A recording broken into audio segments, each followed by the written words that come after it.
So-called magic mushrooms have played their part in America's long, strange trip toward an understanding of mind-altering drugs.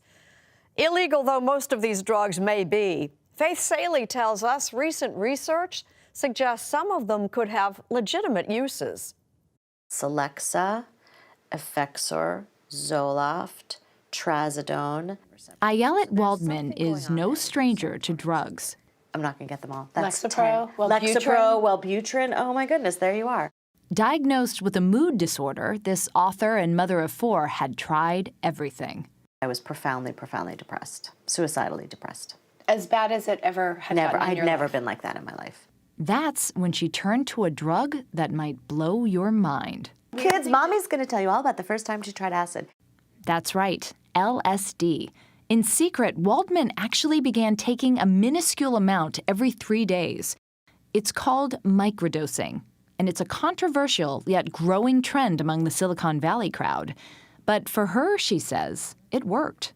You don't hallucinate, you don't see anything unusual, but it just, best way I can describe it, a little more cheerful and a little more effective at work, like a little more productive.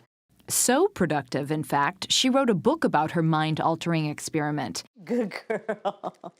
And most importantly, her suicidal thoughts disappeared. But there was a catch. After a month, she ran out of the small supply she'd gotten hold of.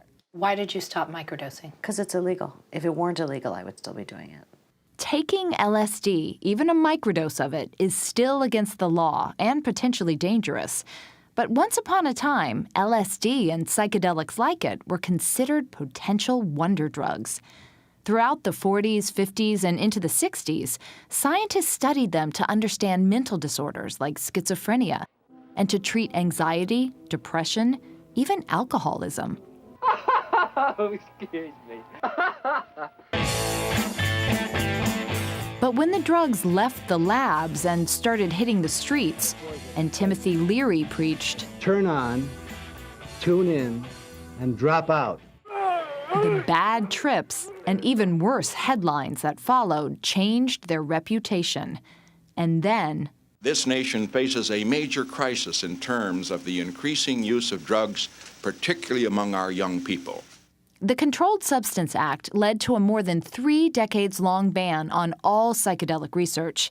Since 2003, however, the FDA has allowed for a few clinical trials of illegal hallucinogens, drugs like psilocybin, the psychedelic ingredient found in so-called magic mushrooms.